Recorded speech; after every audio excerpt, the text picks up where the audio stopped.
बहुत कीमती चोला मिला है प्यारे, बहुत कीमती चोला। क्योंकि किसी और शरीर के द्वारा भगवत भजन नहीं होगा। कोई और शरीर धारण कर लोगे तो और शरीरों में संसार की कामना की पूर्ति तो हो सकती है, पर भगवत भजन की पूर्ति नहीं हो सकती है। इसलिए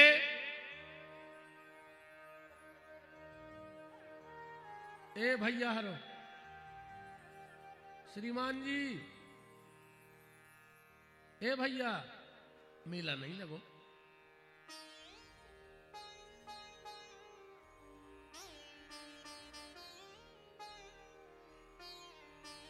राम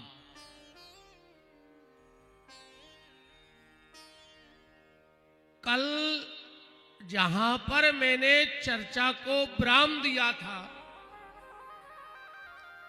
कि मनुष्य गलती का पुतला है, इससे गलती होगी, पर समझदारी क्या है? एक गलती के बाद दूसरी गलती ना हो, ये समझदारी है।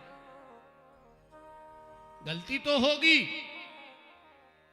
क्योंकि जब तक गलती नहीं होगी, जब तक ठोकर नहीं लगेगी, तब तक ठाकुर के यहां जाने का मन भी नहीं होगा। ठोकर खाके ही व्यक्ति संभलता है। गिरोगे नहीं तो संभलोगे कैसे? पर गिरना कैसे? जैसे गेंद गिरती है। आप यहां मंच पे खड़े होकर के ऊपर से गेंद को छोड़ो, गेंद जमीन में लगेगी और तुरंत ऊपर आ जाएगी। आएगी कि नहीं आएगी? मतलब एक गलती के बाद हमसे दूसरी गलती ना हो। गिरो तो गेंद की तरह गिरो, पर आज का आदमी गेंद की तरह नहीं गिर रहा है। आज का आदमी मिट्टी के गीले लोंदे की तरह गिर रहा है। अच्छा, ऊपर से मिट्टी का गीला लौंदा जमीन में फेंका जाए तो क्या वो ऊपर आएगा? वो तो वहीं चिपक जाएगा। ऐसे ही हम और आप एक गलती के बाद दूसरी गलती, दूसरी गलती के बाद तीसरी गलती करते रहते हैं। गिरो, जब तक गिरोगे नहीं तो संभलोगे कैसे? गिरो, पर गंगा की तरह गिरो। जैसे गंगा गिरी ऐसे आप गिरो। ब्रह्मा के कमंडल से भगवान शंकर के जटाओं में गिरी, गिरी के नहीं गिरी? शिव की जटाओं से कैलाश में गिरी, गिरी के नहीं गिरी? कैलाश से ऋषिकेश में गिरी, ऋषिकेश से हरिद्वार में गिरी, हरिद्वार से प्रयाग में गिरी, और प्रयाग से जाकर के सागर में गिरी।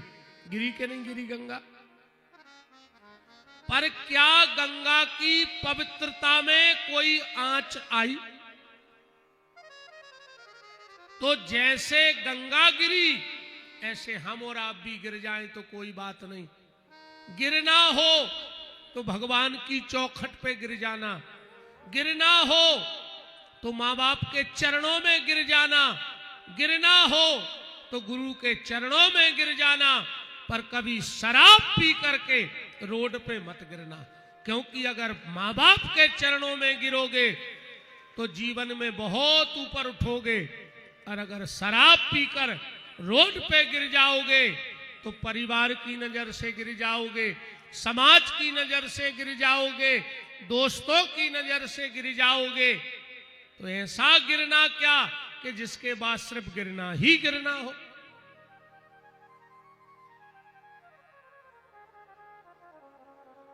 इंसान मिट्टी का पुतला है, गलती करेगा, पर एक गलती के बाद दूसरी गलती ना हो, ये बहुत बड़ी सीख अपने जीवन में लेना। अर्जुन, मैंने कल यहां कथा को विराम दिया था कि अर्जुन ने 5 चीजें अपने घर में रख ली। सबसे पहला धर्म, धर्म माने युधिष्ठिर। आपके घर में धर्म बहुत जरूरी है। दूसरा है बल, बल माने भीम।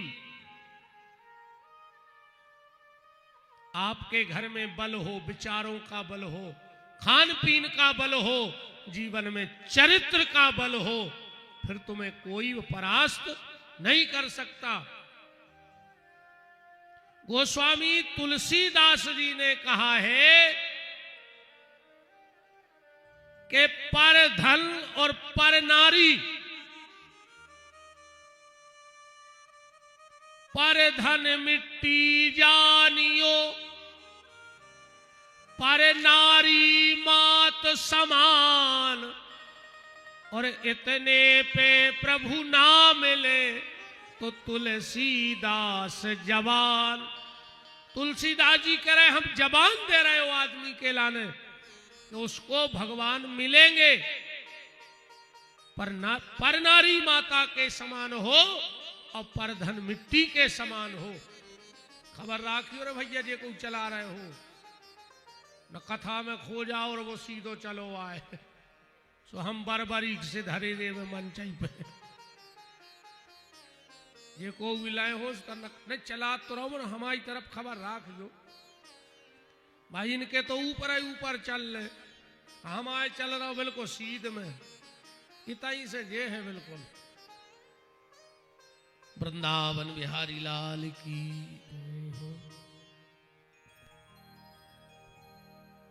तीसरी चीज क्षमा। क्षमा माने द्रौपदी। देखो,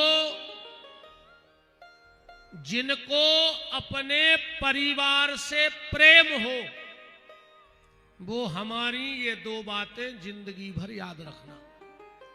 मैं वचन दे रहा हूं, तुम्हारा परिवार कभी टूट नहीं सकता है। बस 2 चीजें याद रखना। अगर बड़ों की गलती हो जाए परिवार में, और गलती तो होगी, हम जब एक साथ रहेंगे तो परिवार में कभी ऊंच नीच भी हो जाती है। पर ये 2 बातें याद रखना, अगर कभी तुमसे परिवार में किसी बड़े की गलती हो जाए, अपराध हो जाए, तो माफी मांगने में कभी शर्म मत करना। अगर गलती हो जाए तो माफी मांगने में शर्म मत करना। और अगर किसी छोटे ने तुमसे माफी मांगी हो तो उसे गले लगाने में भी देर मत करना, उसे माफ करने में देर मत करना। तुम्हारा परिवार कभी टूट नहीं सकता है। आज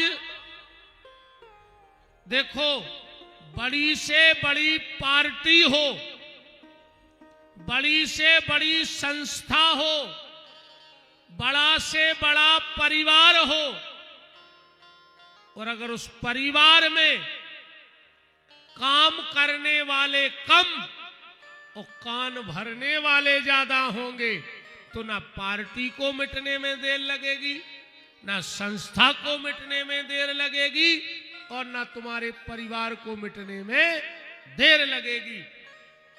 इसलिए कोशिश करना कि परिवार में काम करने वाले ज्यादा हो, कान भरने वाले ज्यादा ना हो। और इन कान भरने वालों से बचना।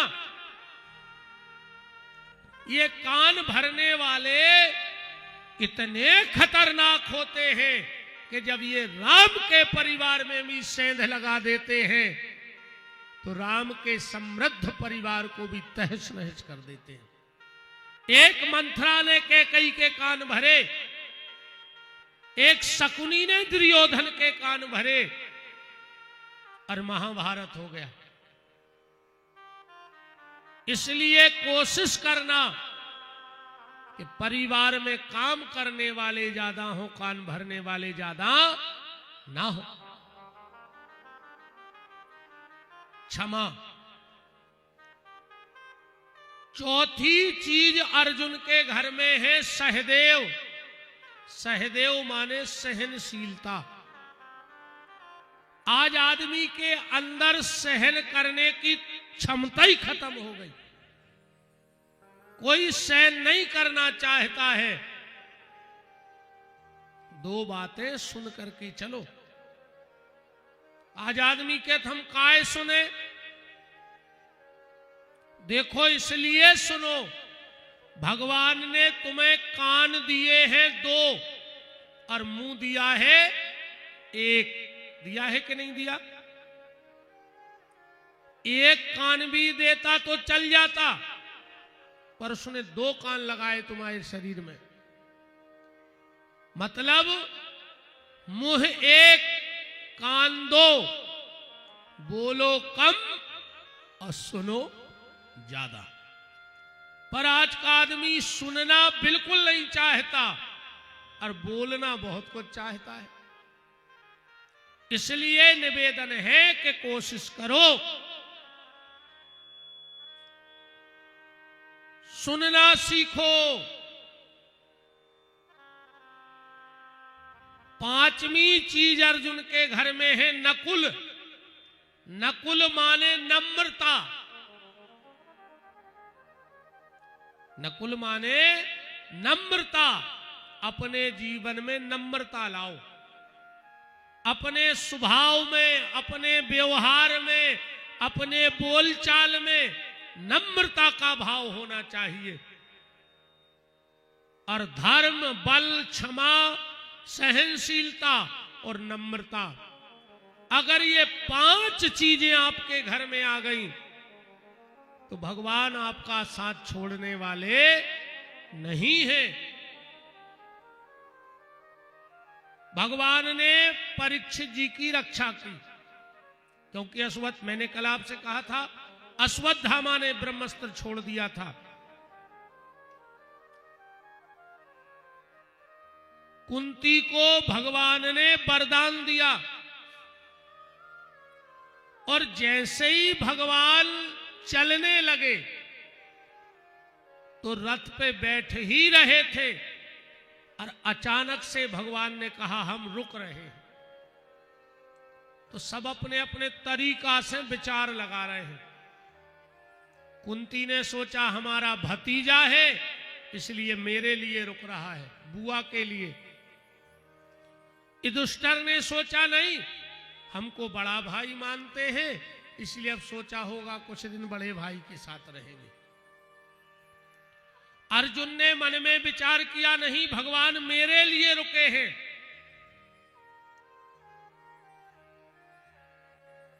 क्योंकि मेरे मित्र हैं।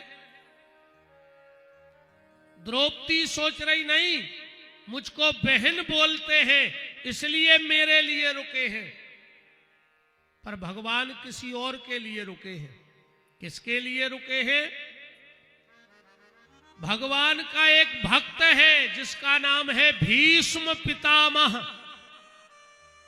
जो 27 दिन से सरसैया पे पड़े हैं। एक बात पे विचार करना कथा में, अखंड ब्रह्मचर्य व्रत का पालन करने वाला गंगा पुत्र भीष्म। और इस कथा से एक बात भी ध्यान से सुनना, हम लोग साल में 6 महीने में एक आध बार गंगा जी हो आते हैं और हम ये मानते हैं कि हम अब अपने पाप से मुक्त हो गए। मानते हैं कि नहीं मानते? साल भर हमने पाप किया और एक दिन गंगा जी में स्नान करके ये मानते हैं कि हमारे पाप दूर हो गए। अरे हमारी तुम्हारी छोड़ दो, 99 जन्म बाद भी गंगा पुत्र भीष्म को अपने कर्मों का प्रायश्चित भोगना पड़ा, फिर हम तुम कहां से बच जाएंगे बताओ। गंगा का बेटा था भीष्म, पर उसको भी 27 दिन बाणों की सैया पे रहना पड़ा। तो जब उसके बेटे को अपने कर्मों का फल भोगना पड़ा, तो हम एक बार स्नान करने के बाद क्या अपने कर्मों से मुक्त हो जाएंगे? गंगा तन के पाप धो देती है, पर मन का से जो पाप बन जाए वो गंगा नहीं धो सकती है।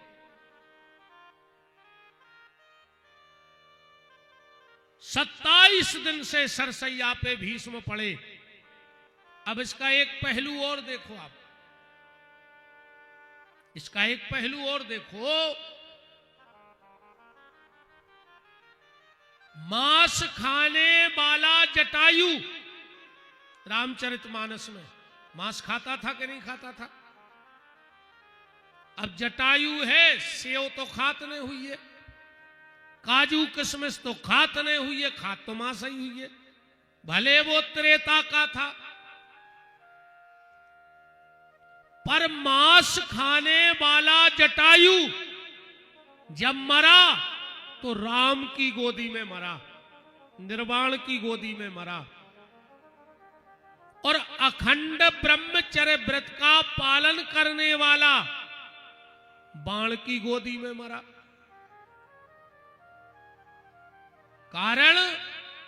कारण ये था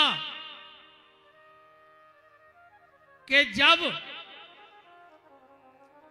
रावण सीता का हरण करके ले जा रहा था, जटायु जानता था कि हम रावण से कभी जीत नहीं सकते, फिर भी लड़ बैठा, क्योंकि अन्याय करने वाले से भी ज्यादा दोषी अन्याय सहने वाला होता है।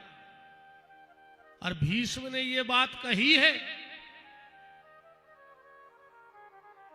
भीष्म ने यह बात कही कि मेरी ये दुर्दशा क्यों हुई? बोले मैं सर्व समर्थ होते हुए भी दुर्योधन का विरोध नहीं कर पाया। गलत का विरोध करो, अगर तुम गलत का विरोध नहीं कर रहे हो तो तुम भी उतने ही दोषी हो जितना गलत करने वाला दोषी है। भगवान जब भीष्म के यहां पहुंचे, अर्जुन ने जाकर के कहा दादा प्रणाम। भीष्म आंखें बंद करे हैं। अब भीष्म की स्थिति क्या बन गई? भीष्म ने विचार किया, अगर मैंने आंखें खोली और भगवान नहीं आए होंगे तो वही परिवार फिर सामने,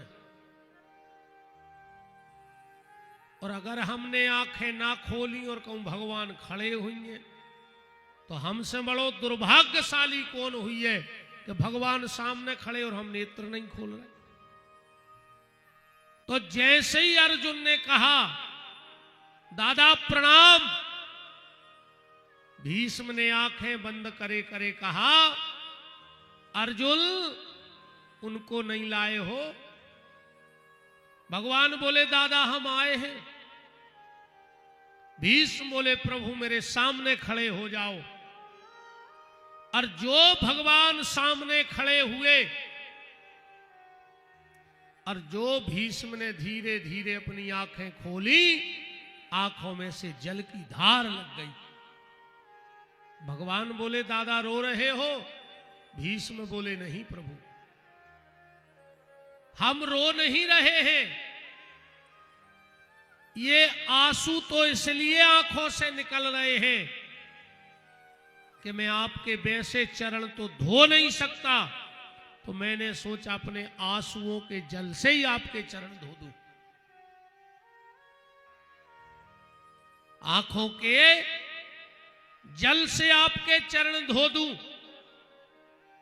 और भीष्म बार बार आंखें पलकें झुका रहे थे। भगवान बोले दादा ये क्या कर रहे हो? भीष्म बोले प्रभु मैं आपके पांव पड़ रहा हूं, जितनी बार मेरी पलकें गिर रही हैं समझ लेना उतनी बार मैं आपको प्रणाम कर रहा हूं। और भीष्म ने कहा प्रभु या तो व्यक्ति दुर्भाग्यशाली होता है या भाग्यशाली होता है। पाराज इस भीष्म के दोनों इकट्ठे हो गए। भगवान बोले कैसी बात कर रहे? जब हम आ गए तो तुम्हारा दुर्भाग्य कैसा? भीष्म बोले यही तो मेरी समझ में नहीं आ रहा है कि भगवान सामने खड़े हैं और मेरा दुर्भाग्य तो देखो। भगवान बोले और तुम्हारा भाग्य क्या है? भीष्म बोले प्रभु हमारा भाग्य तो जो है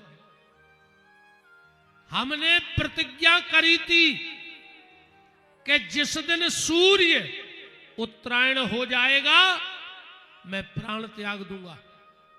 आज मेरा भाग्य देखो मेरे सामने दो दो उत्तरायण खड़े हैं। भगवान बोले दो दो? भीष्म ने कहा प्रभु पहला सूर्य उत्तरायण हो गया और दूसरा आप उत्तरा के गर्भ में चले गए हो तो आपका नाम भी उत्तरायण हो गया है। दो दो उत्तरायण मेरे सामने खड़े हैं, ये मेरा भाग्य है। और बोले दुर्भाग्य? भीष्म बोले प्रभु मेरा दुर्भाग्य ये है कि आप सामने चल के आ रहे थे फिर भी मैं दौड़कर आपको अगवानी के लिए नहीं जा पाया। क्यों? क्योंकि मेरे पांव में बाण लगे। प्रभु आप सामने खड़े हो फिर भी मैं आपके हाथ नहीं जोड़ पा रहा हूं। क्यों? क्योंकि मेरे हाथों में बाण लगे हैं। प्रभु आपके चरण मुझे दिख रहे हैं पर मैं उठ के आपके चरणों में सिर नहीं रख पा रहा हूं क्योंकि मेरे सिर में बाण लगा है। और बहुत गहराई से इस बात को समझना, ये खाली भीष्म की कथा नहीं है, जहां हमारी और तुम्हारी कथा है। बुढ़ापे में शरीर यही रहेगा पर तुम दौड़ के भगवान के मंदिर में दर्शन करने नहीं जा पाओगे क्योंकि तब तक बुढ़ापा तुम्हारे पांव में बाण मार देगा। बुढ़ापे में हाथ तो रहेंगे पर तुम इन हाथों को खोल के बजा के भगवान का कीर्तन नहीं गा पाओगे। इन हाथों से माला नहीं कर पाओगे। बुढ़ापे में सिर तो रहेगा और घर में सामने भगवान भी रखे रहे पर तुम उठ के सिंहासन के पांव पर पे हो। काशम बुढ़ापो इस सिर में बाण चला दे है जब तक। अरे पांव पर वो तो ठीक, अगर तकिया पे से गर्दन लुढ़क गई और कहूं मोड़ी मोड़ों ने देख ली तो सीधी कर दे, न तुम ऐसा ही मार जाओ, खटिया पे घींच लटका के निपट जाओ। इसलिए निवेदन है जब तक ये पांव चल रहे हैं दौड़ दौड़ के भगवान के मंदिर हो आओ, तीरथ कर आओ, एक होने बैठे रहो कि मोड़ी मोड़ा आखिरी में फूल ले जे गंगा जी फूल। तो गंगा जी को तुम्हारे हाड़ नहीं चाहे ने, जिंदगी भर ते कुकर्म करे और मर गए सो इतनी सी थैलिया में धरे कई फूल लेके जा रहे। अच्छा ते हाड़ अचाए ने गंगा जी को तुम्हारे जिगत मेरे बरभान सपर आओ, एक होने बैठे रहो के मोड़ी मोड़ा खारी ले जे हैं बोरी में। जीते जी जीते जी करो, इन हाथों से खूब ताली बजा लो, इन हाथों से माला कर लो, पता नहीं कवे जो शरीर आदो धरो रेवे। इस सिर को मां बाप के चरणों में, संत सदगुरु के चरणों में और भगवान की चौखट पे अभी से झुकाओ। बुढ़ापे का कोई भरोसा नहीं है। आंखों पर तनेगा जाला, नाक से बहेगा नाला, लाठी पर पड़ेगा पाला, जरा जिंदगानी में। पड़े पड़े बिस्तर में डले डले अकड़ाओगे, जब पीक ना बचेगी मुंह में तो भजन करोगे क्या बंद वाणी में, क्या करोगे आखिरी में। इसलिए जितने जल्दी हो सके इस शरीर से काम ले लो, क्योंकि अगर इस शरीर से तुमने काम नहीं लिया तो तुम्हारा ये शरीर किसी काम का बचने वाला नहीं है। भीष्म ने कहा, भगवान आपने बड़ी कृपा करी जो मुझे दर्शन दिया। भगवान ने अर्जुन से कहा, अर्जुन जाओ, जाकर के भीष्म से कुछ शिक्षा ले लो और महाभारत के शांति पर्व में बहुत सुंदर शिक्षाएं, राजधर्म की, नारी धर्म की, राष्ट्र धर्म की शिक्षाएं दी। वहीं पर भोजन के बारे में बताया गया। जिस घर में दो भाई एक थाली में बैठ के भोजन करते हो, उसके घर में कभी पैसे की कमी नहीं आ सकती। अगर दो भाई एक थाली में बैठ के भोजन करें, उसके घर में कभी धन की कमी नहीं आ सकती। जो पिता या जो बेटी अपने पापा को अपना जूठा खिलाए, उसके पिता की अकाल मौत नहीं हो सकती। अगर बिटिया अपना जूठा अपने पापा को खिलाए तो अगर कुंडली में कोई अकाल मृत्यु के योग भी होंगे तो वो टल जाते हैं। इन बिटियों की जूठन में इतनी ताकत है। और जिसके घर में पति पत्नी एक थाली में भोजन करत हो, करत का अब तो हर ही घर हो रहा है। अब तो मिले सुर मेरा तुम्हारा तो सुर बने हमारा। तुम देखो तमाशे आजकल, थाली लगाई और अपने कमरा में घुस गई। अब बे उनको खुआ रहा है, बे उनको खुआ रहा है। अरे राम राम। हम तो शादी ब्याह में देखत रहे थे तमाशे, जाने पड़ता ही है। अच्छा कहो हम ऐसी टेम पहुंचे जब जयमाला तक हो जाए, आखिरी में जब वे बफर की टेबलें लगा थे, लड़का बिटिया बैठा थे खावे, फिर देखो तुम तमाशे होते। मोड़ा ने उठाओ रसगुल्ला, मोड़ी ने चेप ला के सो मुंह पटाओ, रसगुल्ला खावे। और जवाई की आगा कैमरा वाओ के लगो थोड़ा इधर गर्दन करो, थोड़ा इधर करो, थोड़ा इधर करो, जो नो पता लगे रस रस सब पकड़ गाओ, मोड़ा के लो गुल्ला लाए। ये हालत है आज की।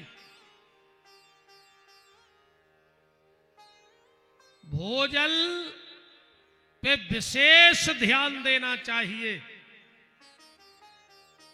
भोजन में 4 चीजों का विशेष ख्याल रखो। पर आज को आदमी तो दद्दा के रे मन भजन करे खोरोबे, कहूं मिले जो फ्री को खावे तो हाथ पांव ने धोवे। रे मन भजन करे खो रोवे, कहूँ होए जो राई दीवारी, सो रात भरे ने सोवे, रे मन भजन करे खो रोवे। कहूँ होए रामायण गीता, तो दिन डूबे से सोवे, रे मन भजन करे खो रोवे। भोजन की 4 शुद्धि, सबसे पहले अन्न शुद्धि।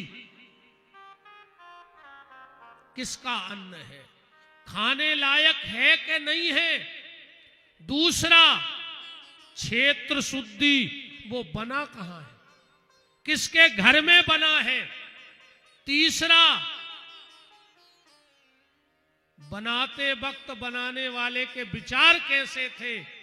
और चौथा करते वक्त तुम्हारे विचार कैसे थे। इसीलिए ज्यादातर आपने देखा होगा जो साधु संत होते हैं वो मौन करके भोजन करते हैं ज्यादातर। उसमें 2 काम हो जाते हैं। पहला तो कोई झूठा शब्द नहीं निकलता, और तीसरा जितनी देर भोजन करो, भोजन करते रहो, तन को भोजन मिल जाएगा, और मन से भगवान का मन ही मन राम नाम जप करते रहो तो आत्मा को बल मिल जाएगा। उससे दोनों काम हो जाएंगे, तन को भी बल मिलेगा और तुम्हारे मन को भी बल मिलेगा। भोजन करते जाओ, सीताराम सीताराम मन में गाते जाओ, अपने आप वो भोजन तुम्हें आत्म शुद्धि करेगा तुम्हारी। तो भीष्म ने कहा, भगवान ने अर्जुन से कहा, अर्जुन जाओ और जाकर के भीष्म से शिक्षा ले लो। अर्जुन को थोड़ी सी हंसी आ गई, ये हमें शिक्षा देंगे, खुद मर रहे। भगवान बोले, अर्जुन तुम दादा खोवे ऐसो न जानो, दादा कोई साधारण हस्ती नहीं है। अर्जुन जानते हो, भीष्म ने महाभारत में जितने भी बाण तुम्हारे ऊपर चलाए, वो हर बाण मेरे कान के पास आकर रुकता था और कहता था, कृष्ण मेरे बाण से अर्जुन को बचा लेना। अर्जुन में इतनी ताकत नहीं है कि मैं मेरे बाण का प्रहार सह सके, इसलिए इनको साधारण मत समझो। अर्जुन ने बड़ी सुंदर शिक्षा ली। भीष्म ने भगवान के चरणों का दर्शन करते करते अपने प्राणों का पलायन कर दिया। भगवान लौट कर आए द्वारिका। जैसे ही लौट के द्वारिका आए, भगवान के 16,108 विवाह हुए और सबके यहां 10-10 संतानें हुई, जिनमें जामवंती का बेटा सांब एक दिन पेट में मूसल बांध करके और महिलाओं के कपड़े पहन करके और दुर्वासा ऋषि के आश्रम चला गया। तो जाकर कहा, महाराज जा बताओ हमारे